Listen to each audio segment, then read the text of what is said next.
Welcome to a new episode of TTG Conversations 5 Questions video series. I'm Karen Yu, Group Editor of TTG Asia Media. In this episode, we will find out how hiring conditions will fare this year across the travel, tourism, and hospitality industries 2 years into the pandemic. Giving us insights on this topic is Andrew Chan, founder and CEO of ACI HR Solutions. ACI HR Solutions is Asia Pacific's largest recruitment agency dedicated to the travel and hospitality sector. Welcome back to the show, Andrew. Thanks for having me back, Karen. I think we last chatted in late 2020, yeah? I've lost count, was it? Yeah, it was 2020, yeah. And I remember our conversation back then was a bit moody, there was a lot of displacements, right? Challenges in getting rehired, especially among the older staff. And there was also immense pressure, not just on the employees, but also the HR managers and the bosses. So let's see how we'll feel about our conversation today. Yeah, I mean, it certainly seems like a long time ago, but at the same time, it doesn't as well. And I think when we last chatted, you're right, it was right at the height of the pandemic as well. So let's bring it on. Okay, I've got 5 questions for you, and here's the first. Now, you've just published the 2022 ACI Report on salary and employment trends. So let's start with an uplifting observation. Now, according to your study, hiring confidence is returning. 45% of HR and hiring managers indicated that they expect new headcount this year. So what is fueling this hiring confidence as well as need for manpower? Well, yeah, I mean, it's certainly positive. And, I think it's inevitable. So it wasn't necessarily a surprise, which is great news, I guess, to anyone out there that's, that's looking at, employment opportunities. It was always a matter of when. Here we are talking 2.5 years into the pandemic now. So it was certainly inevitable, because we have to remember that in 2020 we saw unprecedented amounts of retrenchments and layoffs, and I think that's when we last spoke about the reports. It was just huge numbers. So we were always going to get back into a hiring. Mode, but I think HR and hiring managers are now finally getting themselves into a position to start to put some post-COVID strategies in place. And I think that's what's fueling the stronger hiring sentiments that you see in our report this year. What do you think will stand in the way of recruitment this year? And will these obstacles continue for a long time to come? I think it was, if you see our report this year, I think it was very evident from the responses that we saw that HR and hiring managers are worried about, firstly, the availability of talents right across the board for when they eventually do recruit. This also translate into an issue that they'll probably face in salaries being driven up. And that's going to put pressure on their comms and bends budgets moving forward as well. So I think this will likely be the case for at least the short to medium term, and at least until the dust sort of settles, with different variants and as borders are fully open.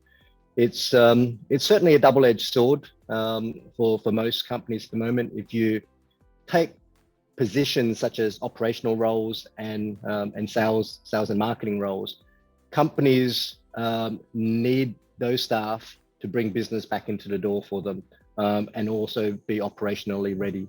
But I think at the same time, at the moment, it's still a bit of a balancing act. It's still trying to balance a very tight bottom line as that business returns.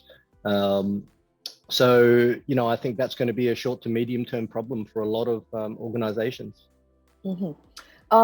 Any of those recruitment challenges are unique to our current pandemic times? I don't necessarily think it's unique, because you have to remember, and I think you and I have had these conversations many times in the past, I think pre-COVID, we were already trending that way with talent shortage, and it's been this way for a long time.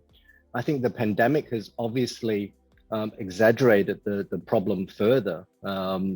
And if we look at particularly entry-level positions and consider travel and tourism and hospitality graduates, those that graduated in 2020 and 2021 probably had to walk away from the industry and found jobs in other sectors, because we weren't hiring in this industry. Now, coming into 2022, if we lose another batch, that's potentially 3 years of replenishment, 3 years of graduates that we're going to lose from the sector. And that's huge. So we're definitely going to feel the effects, and we're definitely going to feel the effects post-COVID for the coming years. And if you couple that with all the other talents that we've lost along the way in the last couple of years, who may also not return because they've settled into other industries, and I've started seeing some of that. That's a lot of missing talents from our industry in what was already a very tight human capital pipeline. Are you seeing hospitality education institutions, hiring managers and relevant industry agencies coming together to resolve these recruitment challenges now and in the near future? I think they definitely recognize the issues. So I think discussions have definitely been taking place around the issues and around the challenges that they can face. A lot of discussions, actually. I think up until now, though, most have just been trying to cope with the immediate challenges of surviving through COVID. In saying that, I think in the coming years, as the industry now moves away from a survival mentality and into one of revival and rebound, and I think we saw an interview from the CEO of Accor who mentioned exactly that, we're no longer in survival phase, and I would certainly agree with him. A lot of HR managers and hiring managers are now starting to visit or revisit their long-term recruitment strategies and planning for post-pandemic operations. Okay. Hiring is tough, but retention is no walk in the park for employers today. So how can hospitality companies build staff confidence as well as a stronger desire to stay put despite ongoing business volatility?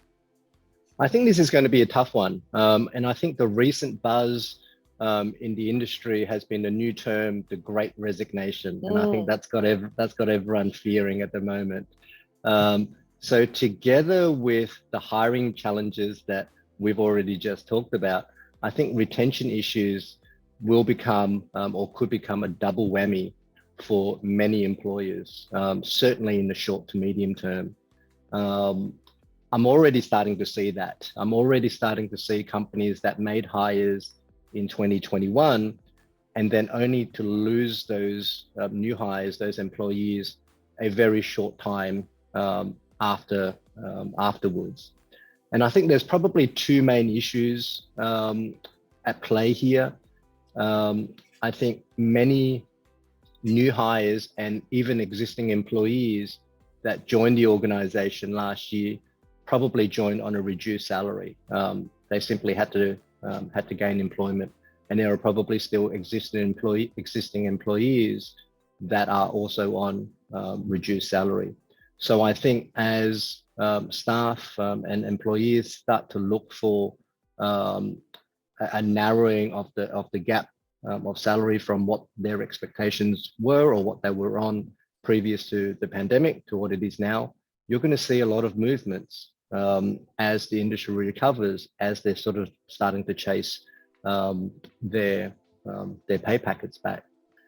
The second issue that I see here, and it was also evident in the report, is a misalignment of corporate culture, and this is around a work from home issue. I think many employees, it's been 2.5 years,